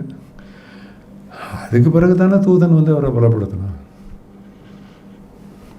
பலப்படுத்தினோடனே உற்சாகமாக எளிமையாக அவரால் போக முடிஞ்சா? இன்னும் கூடுதல் ஊக்கத்தோடைய ஜெபித்தார். அதை பலப்படுத்துறது இதுக்கு இன்னும் ஜெபம் பண்ணுறதுக்கு. ஆண்டவர் கேட்கப்பட்டாரா? அவருடைய ஜெபம் கேட்டுச்சா? ஆமாம், கேட்கப்பட்டுச்சு. எப்படி கேட்கப்பட்டுச்சு? மரணத்திலிருந்து அவர் விடுவிக்கப்படலை, மரணத்தை தாங்க அவர் பலப்பட்டார். He was not delivered from death, but he was able to sustain himself in death. அது மட்டும் இல்லை, பெர்ஃபெக்ட் ஆகிட்டார், பாஸ் பண்ணிட்டார். He passed the test and he became perfect and became the author of eternal salvation. நித்திய மீட்பின் அதிபரானார். Prayers answered differently. மறுபடியும் வாங்க அந்த 12ஆம் அத்தியாயத்துக்கு வாங்க. யோவான் 11 அந்த லாசரு சம்பவத்துக்கே வாங்க. அதில் என்ன பார்க்குறோம்? யோவான் 11:15 வசனத்தில், I am glad for your sakes that I did not go there, that you may believe. Now let us go. ஏன் டிலே பண்ண? நீங்கள் விசுவாசிக்கும்படி. சரி, இங்க வந்து ஜெபம்ன்றாரு 42ஆம் வசனத்தில். 41 Father, I thank you that you always hear me. பிதாவே, நீ எப்போது நான் சொல்றதை கேட்கறதுனால உம்மை ஸ்தோத்திரிக்கிறேன். I know that you always hear me, but because of the people who are standing here, I said this, so they may believe. அப்போ அல்டிமேட்டா நம்முடைய வாழ்க்கையில் ஆண்டவர் அனுமதிக்கிற காரியங்கள் எல்லாமே அல்டிமேட்டா அவரை இரட்சகராக மக்கள் விசுவாசிப்பதற்கு ஏது உண்டாக்குவதற்காகவே. எல்லாம் அங்கே வந்து அப்படி கன்வர்ஜ் ஆகும், ஃபோக்கஸ் ஆகும், அங்கே தான் போய் சேரும். மக்கள் விசுவாசிக்கணும், சீஷர்கள் விசுவாசிக்கணும், நித்திய ஜீவனுடைய ரட்சிப்புக்கு அவர் அதிபதி ஆகணும். இதுதான் அல்டிமேட்டா. That's why God answers are different. ஆகையால் பிரியமானவர்களே, என்னை கேட்டுக்கொண்டிருக்கிற சகோதர சகோதரிகள், do not waste your sorrows. உங்களுடைய கவலைகளையும் துக்கங்களையும் வீணாக்காதிருங்கள், வீணடிக்காதிருங்கள். ஏன் தெரியுமா?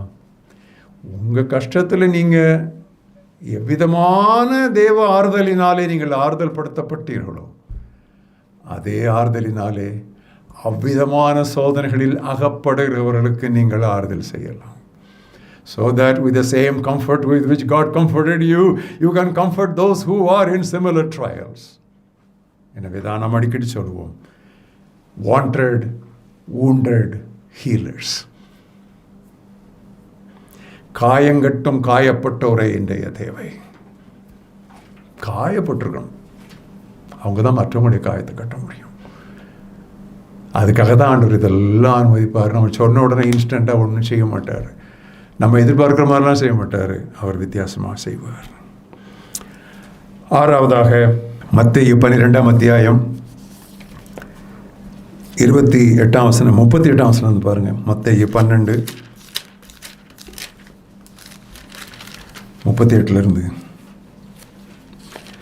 42 வரைக்கும். Some of the scribes and Pharisees answered, saying, Teacher, we want to see a sign from you. எங்களுக்கு ஒரு அடையாளம் வேணும். But he answered and said to them, an evil and adulterous generation seeks after a sign, and no sign will be given to it except the sign of prophet Jonah. And then in verse 42 he says, the queen of south will rise up in the judgment with this generation, because someone greater than Solomon is here. அடையாளம் கேட்குறாங்க. ஆண்டவர் என்ன சொல்கிறாரு? ஏற்கனவே செய்ததே போதும்பா, என்னென்ன புதுசாக அடையாளம்? இனிமேல் என்னத்தை நிரூபிக்க வேண்டியது இருக்கு? அதான் யோனா இருக்காரு, அதான் அடையாளம். அதான் சேவான் ராஜஸ்திரி வந்தால அதோட பெரிய ஒருத்தருங்க இருக்கிறாரு, அதுதான் அடையாளம். இதுக்கு மேலே என்ன அடையாளம் வேணும் உங்களுக்கு? எனவே தான் தாவீது அழகாக சொன்னான், இருக்கிற அடையாளம் போதும் ஆண்டவரே. வானங்களையும் நீர் உண்டாக்கிற நட்சத்திரங்களையும் நான் பார்க்கும்போது, இப்போ நம்ம இந்த நட்சத்திரம் இதெல்லாம் பார்க்கல, நம்ம இந்த பல்பு தானே பார்க்குறோம். அவன் அதை போய் பார்த்தான், வெளியே போய் ஓப்பன் ஏரில் நின்று நட்சத்திரங்களெல்லாம் பார்த்துட்டு அப்படியே எக்ஸைட்டடாக அவன் வியந்தான். என்ன சொன்னான்? ஆண்டவரே இதெல்லாம் பார்க்கும்பொழுது, what is man that you should be mindful of. மனுபுத்திரனை நினைக்கிறதுக்கு அவன் ஏமாத்திரம். நீர் அவனை விசிட் பண்ணுறதுக்கு அவன்கிட்ட என்ன இருக்குது? இதெல்லாம் நீர் செய்து இது என்ன ஆண்டவரே அப்படின்னு சொல்லி அவன் சொல்கிறான். அதை இயேசு கிறிஸ்து ரொம்ப அழகாக சொன்னார். காட்டுப்பறவைகளை கவனித்து பாருங்கள், காட்டு புஷ்பங்களை கவனித்து பாருங்கள். நமக்கு பறவைகள்லாம் எங்கே தெரியும்? நமக்கு இந்த பிராய்லர் சிக்கன் மட்டும் தான் தெரியும். அது ஆண்டவர் உண்டாக்குனது இல்லை, அதனால தான் அது முட்டைப்படாது. அது மனுஷன் உண்டாக்குனது. ஆனால் ஆண்டவர் சொல்கிறது இந்த காட்டு பறவைகளை கவனித்து. நீங்கள் இந்த ஹில் ஸ்டேஷன் போகும்போது, எஸ்பெஷலி கொடைக்கானல் போகும்போதெல்லாம் நீங்கள் பார்த்தீங்கன்னா அப்படியே காலம் ஒரு 6 மணிக்கு அந்த காட் செக்ஷனில் ஏறிட்டிங்கன்னா அந்த வெயில் அடிக்கும்போது இந்த காட்டு கோழி அங்கங்கே போகும் பாருங்கள். அதுவும் அந்த காக், அந்த காட்டு சேவலை பார்த்தீங்கன்னா என்ன கலர்ஸ்! அப்படி அப்பா you can count the colours. அப்படி ஷைனிங்காக இருக்கும். நம்ம சேவல்களே சில நல்லா ஷைனிங்காக இருக்கும், அப்படி ஷைனிங்காக இருக்கும். அதை பார்க்கும்போது அதே மாதிரி ஃப்ளவர் ஷோவில் போனால் நம்ம ஒரு ஃபோட்டோ எடுக்கிறது தான் இன்ட்ரெஸ்ட் காட்டுறோம், நம்ம பேக்ரவுண்ட் கொடுத்து. ஆண்டு சொன்னார், அதை பாரு, அந்த ஃப்ளவரை பாரு, அது என்ன அதில் ஸ்ட்ரிக்ஸ் இருக்குன்னு பாரு, அந்த ஷேடை பாரு, அந்த பெட்டலை பாரு. ஈவன் சாலமோன் கூட இப்படி அதை நான் கேட்குமா? இந்த பறவைகளையும் இந்த புஷ்பங்களையும் பார்த்து நம்முடைய விசுவாசம் பெருகாவிட்டால் நமக்கு விசுவாசம் பெறுவதற்கு வாய்ப்பே இல்லை. ஏன்னா அதை பார்த்தா அவனு சொல்கிறாரு அற்ப விசுவாசிங்கிறாரு. இதை பார்த்துட்டு நீங்கள் எப்படி விசுவாசம் இல்லாமல் இருக்க முடியும்? அவர் சேலஞ்ச் பண்ணுறாரு. The present generation has totally lost its touch with nature. இன்றைய தலைமுறை இயற்கையோடு உள்ள தொடர்பை முழுவதுமாக அறுத்து கொண்டது. That is the reason we have become paupers in faith. எனவே தான் நாம் விசுவாசத்திலே தரத்தரராகிவிட்டோம். வானங்கள் தேவனுடைய மகிமையை வெளிப்படுத்துகிறது. நம்ம ஞாயிற்றுக்கிழமை பாட்டு பாடும் முன்னால் எது ஆண்டவரை மகிமைப்படுத்துது? வானங்கள். Heavens declare the glory of God. யோனா சேவா ஸ்திரீ போதும். அதைத்தான் பவுல் கொரிந்தியருக்கு எழுதும் போது எழுதுகிறார். இஸ்ரவேலருக்கு என்னெல்லாம் நடந்துச்சோ அதெல்லாம் நமக்கு திருஷ்டாந்தங்களாய் அடையாளங்களாய் இறுதி காலத்தில் இருக்கிற நமக்கு அடையாளங்களாய் எழுதப்பட்டிருக்கின்றன. They are all examples and lessons for us upon whom the end of the ages has come. பிரியமானவர்களே, விசுவாசித்து நடக்க பழகுவோம். இயேசு கிறிஸ்து நமக்கு நன்றாக ஒரு எச்சரிப்பு கொடுத்தார். இந்த நாட்களிலே 2ஆம் வருகை குறித்து நிறைய, குறிப்பாக தொலைக்காட்சி பெட்டிகளிலே ஒளிபரப்பு நிகழ்ச்சிகளிலே நிறைய காரியங்கள் சொல்லப்படுகின்றன. அவற்றில் பல எனக்கு புரிந்த அளவிற்கு மத்திய 24, 25, 26 சார்ந்தவை அல்ல. அவைகள்லாம் யூகங்கள். அதான் ஆண்டவர் சொன்னார், அங்கே இங்கே உங்களுக்குள்ளே இருக்கு. If they say here and there, don't go there, because the kingdom of God is within you. அதான் விசுவாசித்து நடப்பது, தரிசித்து அல்ல. ஒரு முக்கியமான வசனம் உங்களுக்கு வாசிக்கட்டுமா? சாதாரணமாக நீங்கள் கேஷுவலாக பைபிள் படிச்சிருந்தீங்கன்னா இதை விட்டுருப்பீங்க. பாருங்கள், என்ன அழகாக இருக்குது பாருங்கள். Book of Psalms 77th chapter and 19 and 20th verses. Your way was in the sea. உம்முடைய வழி கடலிலே இருக்கிறது. Your path is in great waters. உம்முடைய பாதை மகா வெள்ளங்களுக்குள் இருக்கிறது. Your footsteps were not known. நீங்கள் கடல் ஓரத்தில் கடற்கரையில் நடந்தால் அந்த ஃபுட் ஸ்டெப்ஸ் தெரியும். ஆழங்களுக்குள்ளே தண்ணிக்குள்ளே போனால் ஃபுட் ஸ்டெப்ஸ் தெரியுமா? பட் அங்கே தான் இருக்குதான், அங்கே தான் இருக்குதான். Your footsteps were not known, but அங்கே தான் நீங்கள் நடந்துரு. அப்போ என்ன செய்யணும்? அப்போ அப்படி என்ன செய்யணும் தெரியாமல் போயிடுவோமா? இல்லை. 20ஆம் வசனம், நெவர்தலெஸ், சமுத்திரத்திலும் பெருவெள்ளங்களிலும் கால் எங்கே படுதுன்னு தெரியாமல் இருந்தாலும், you let your people like a flock. நீர் உம்முடைய மக்களை மந்தையை நடத்துகிறது போல் நடத்தினீர். We walk not by faith, but we walk not by sight, we walk by faith. தரிசித்து நடவாமல் விசுவாசித்து. என்ன வசனம் பாருங்க. நிறைய நேரங்கள் நம்ம லைஃப்பில் நம்ம இப்படி தானே, எங்கே போனே தெரிய மாட்டேங்குது. ஏன்னா போகிறாரு, ஆனால் லீட் பண்ணுவார். கையை பிடிச்சிட்டு போங்க. அடிக்கடி நம்ம நினைக்கிறோம், நான் அவர் அப்படியே பிடிச்சிக்கிட்டேங்க, ஆண்டவர் நல்லா பிடிச்சிக்கிட்டேங்க, அதனால நான் தப்பிச்சிட்டேங்க. இதை விட ஒரு மதியனமான பேச்சு, நீ பிடிச்சியா? அவர் பிடிச்சிக்கிட்டார். ரொம்ப பிடிச்சிக்கிட்டான், ஆண்டவர் நல்லா பிடிச்சிக்கிட்டான். நீ பிடிச்சா திடீர்னு விட்டுருவா, ஆண்டவர் பிடிச்சா விட மாட்டார். I am not holding on to him, he is holding my hand. இதான் நான் என்னுடைய கடந்த கிட்டத்தட்ட ஒரு 58 வருஷம் நான் ஆண்டவரோட நடந்தேன். நான் கண்டுபிடிச்சது தான். நான் அவரை பிடிக்கல, அவர் என்னை பிடிச்சிக்கிட்டார். He has taken hold of me. நான் எதற்காய் பிடிப்பட்டேனோ அப்படிதான் சொல்றாரு பவுல். பிடிப்பட்டேனோ, நான் பிடித்து கொண்டேன்னு சொல்லல, எதற்காய் பிடிப்பட்டேனோ அவர் என்னை பிடிச்சிட்டார். விசுவாசித்து நாம் நடக்க வேண்டும். Please send Lazarus. அவன் விரல்ல லேசா அப்படி தொட்டு அப்படி நாக்கில் வச்சா போதும், அது போதும். இல்லைப்பா அங்கேருந்து யாரும் வர முடியாது. சரி, அப்போ அட்லீஸ்ட் ஒரு இது பண்ணுங்க. நான் தான் அங்கே வந்து லேண்ட் பண்ணிட்டேன், எனக்கு 5 பிரதர்ஸ் இருக்காங்க, என்னை விட மோசம் அவங்க, அவங்க டெஃபினட்டாக இங்கே தான் வந்து லேண்ட் ஆக போகிறாங்க.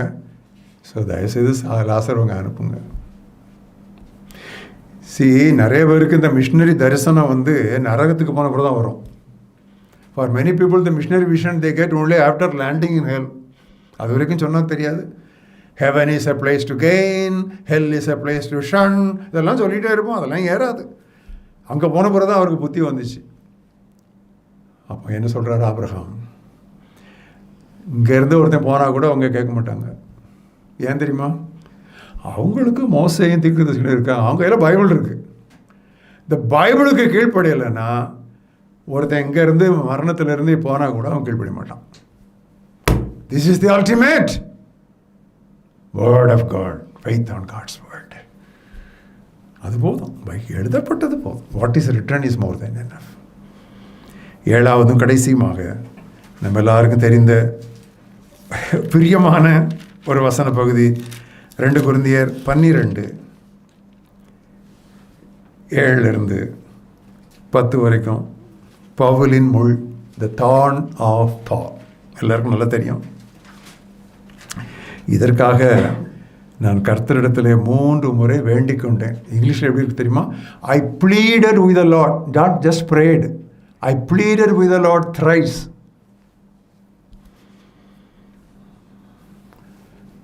ஆண்டவர் எனக்கு நான் எதிர்பார்த்த பதிலை கொடுக்கல. அவர் என்ன சொன்னார் தெரியுமா? என் கிருபை உனக்கு போதும்பா, உன் பலவீனத்தில் என் பலனை தாங்கும்பா. Paul, you are better with a thorn than without it. பவுலே, முள் இல்லாமல் இருப்பதை விட முள் இருப்பது தான் உனக்கு நல்லது. எதுக்கு உனக்கு கொடுத்தேன் தெரியுமா? உனக்கே தெரியுதே, நீயே சொன்னால, எனக்கு கிடைக்கப்பட்ட வெளிப்பாடுகளின்படி நான் என்னை உயர்த்தாதபடிக்கு எனக்கு ஒரு முள் கொடுக்கப்பட்டு இருக்கிறது. Lest I exalt my self beyond measure. ஏன்னா அவ்வளோ ரெவலேஷன்ஸ். பவுல் இல்லைன்னா நமக்கு சபையை பற்றிய வெளிப்பாடுகள் இல்லை, அவ்வளோ வெளிப்பாடுகள். அப்போ எனக்கு தலைக்கரம் வர்றதுக்கு ரொம்ப வாய்ப்பு இருக்குது. அதுக்காக ஆண்டவர் வந்து இந்த முள்ளை எனக்கு அவர் கொடுத்தார். என்னை தாழ்மையாய் காத்து. பிரியமானவர்களே, லைஃப் எல்லாம் நம்ம படிக்க வேண்டிய ஒரு பாடம் humility. Humility and lowliness and meekness is the lesson that we should keep on learning all our life. எனவே தான் இயேசு சொன்னார், என்னிடத்தில் கற்றுக்கொள்ளணும். என்ன கற்றுக்கொள்ளணும்? எப்படி பிரசங்கம் பண்ணுறதுனா? இல்லை, நான் சாந்தமும் மனத்தாழ்மையுமாக இருக்கிறேன். I am meek and lowly. You never graduate from God's school of humility. All our life we keep studying. வாழ்க்கை முழுவதும் நாம் படித்து கொண்டே இருக்கிறோம். உன்னுடைய பலவீனத்தில் என்னுடைய பலம் உன்னை தாங்கும். தேவை வேண்டுமென்றே ஆண்டவர் நம்மில் சிலரை பலவீனப்படுத்துகிறார் என்பது உங்களுக்கு தெரியுமா? எனக்கு தெரியாது. அப்படிதான் நம்ம அவரில் மகிழ்ச்சியாக இருக்க முடியும், கர்த்தரில் பலப்பட முடியும். அப்போதான் யாக்கோபுவை தேவன் முடிசூட்டுவதற்கு முன்பதாக அவனை முடமாக்கினார். Before God crowned Jacob, he crippled him. Okay? Okay? God crippled Jacob before he crowned him. இஸ்ரேல்னா பிரின்ஸ். உனக்கு ஒரு கிரவுன் கொடுக்கறதுக்கு முன்னால் நான் அவனை முதல்ல கிரிப்பிள் பண்ணணும். நீ அந்த நொண்டி நடந்தால் தான் என்றைக்கும் அது உன் ஞாபகத்தில் இருக்கும். அதுக்கு ஹீலிங்கே கிடையாது. கடைசி வரைக்கும் நீ நொண்டி தான் நடக்கணும். ஏன்னா அது உனக்கு ஞாபகத்தில் வச்சுக்கிட்டே இருக்கும். நான் அவனை டச் பண்ணேன் அப்படின்னு சொல்லி. பிரியமானவர்களே, முள்ளை இவ்விதமாக நாம் கையாள கற்றுக்கொண்டால் இந்த முள்ளே ஒரு நாள் நமக்கு முடிசூட்டுதலாகிவிடும். Your thorn will one day become your throne. Your cup of suffering will one day become your crown of glory. துன்பக் கிண்ணம் ஒரு நாள் உங்களுக்கு கிரீடமாக மாறிவிடும். The cup will become a crown and the thorn will become a throne. That's what happened in this place. ஒரு சின்ன பர்சனலாக வர்றவங்ககிட்ட, என்னை கேட்டுட்டு இருக்கவங்ககிட்ட, some of you may be childless. உங்களை ஒரு சிலருக்கு குழந்தை இல்லை. யாரை பார்த்தாலும் எத்தனை பிள்ளைங்க, அதனால வெளியே மீட்டிங்ஸுக்கு ஃபங்க்ஷன்ஸுக்கு போக மாட்டீங்க. உங்களை சிலர் அந்த பிரச்சனையில் இருக்கிறீங்க. சொல்லட்டுமா? ஆண்டவரே, ஆபிரகாமுக்கு அத்தனை வயசில் கூட கொடுத்தீரே அப்படின்னு சொல்லி நீங்கள் ஜெபம் பண்ணுங்க. அது எப்போ கொடுப்பார் அது வேறு. 2 வருஷம் 3 வருஷம் ஆயிடுச்சு, கல்யாணம் ஆகி 4 வருஷம் ஆயிடுச்சு அப்படின்னா ஒரு பிள்ளையை தத்தெடுங்க. God wants to answer your prayer that way. எடுங்க. ஒன்று சொல்லட்டுமா? பிள்ளை இல்லாத பெற்றோரை விட பெற்றோர் இல்லாத பிள்ளைகள் தான் உலகத்தில் ஜாஸ்தி. We have more parentless children than childless parents and couples. எடுங்க. ஒரு பிள்ளை எடுத்த உடனே you will bring smile to the God of the fatherless. திக்கற்றோரின் தேவனுடைய முகத்திலே நீங்கள் புன்முறுவலை கொண்டு வருவீர்கள். தைரியமாக எடுங்க. ஐயோ, நான் இப்போ ஒரு பிள்ளை எடுத்துட்டோம் பிரதர், பிறகு எங்களுக்கு திடீர்னு இன்னும் அடுத்த வருஷம் பிள்ளை பிறந்தா டபுள் பிளெஸிங். இந்த பிள்ளை அந்த 2 பிள்ளை அவ்வளோதானே. இது ஒரு பெரிய இஷ்யூவா? யாரெல்லாம் என்னை கேட்டுட்டு இருக்கிறவங்க, பிள்ளைகள் இல்லாதவங்க, 3 வருஷம் 4 வருஷத்துக்கு பிறகு என்ன கண்டிஷனாலும் சரி ஒரு பிள்ளையை தத்துடுங்க. யாராவது நம்மளை வீட்டுக்கு கூட்டிகிட்டு போக மாட்டாங்களான்னு சொல்லி அனாதை இல்லங்களிலே குழந்தைகள் தவித்து கொண்டிருக்கிறார்கள். அணைத்து கொண்டு போங்கள் தேவனுடைய முகத்திலே. He is the God of the fatherless. அவர் தந்தையற்றோரின் திக்கற்றோரின் தேவன். எஸ்தரே தத்தெடுத்த பிள்ளை தானே. நம்மளாம் யாரு? born to God? இல்லை, adopted by God. நம்மெல்லாம் தத்தெடுத்தவங்க தானே, புத்திர சுவீகாரம் பெற்றவங்க தானே. புத்திராய் பிறந்தவர்கள் இல்லையே, புத்திர சுவீகாரம். நம்மெல்லாம் adopted தானே. So adoption is a biblical doctrine. 7 தலைப்புகளை நாம் பார்த்தோம். Sir, give me this water. ஆண்டவரே, இந்த தண்ணீரை எனக்கு தாரும். Let us make 3 tabernacles. 3 கூடாரங்கள் போடுவோம். Tell Mary to help me. எனக்கு உதவி செய்யும்படி மரியாளைக்கு கட்டளையிடும். Tell my brother to divide the property for me. Lazarus is sick. We want a sign from you. Remove the thorn. இன்னும் இதை போல பல எடுத்துக்காட்டுகள் உண்டு. 3 எடுத்துக்காட்டுகளை சொல்லுகிறேன், படிக்க வேண்டியது உங்கள் பொறுப்பு.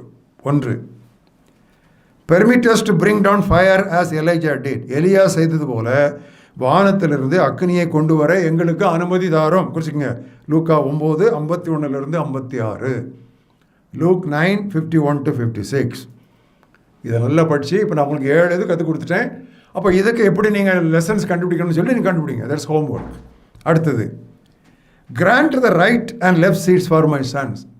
என்னுடைய 2 குமாரருக்கு, ஒருத்தனுக்கு வலது பக்கம் தாங்க, ஒருத்தனுக்கு இடது பக்கம் தாங்க. அது ஒரு ப்ரேயர். வசனம் வேணுமா? மத்தேயு 20:20-23. அந்த அம்மா முழங்கால் படிக்கிட்டு ரோட்டில் ஜெபம் பண்ணியிருக்காங்க. முழங்கால் படிக்கிட்டு கேட்டாங்களாம். 3வது, எங்களுடைய விசுவாசத்தை வர்த்திக்க பண்ணும். Increase our faith.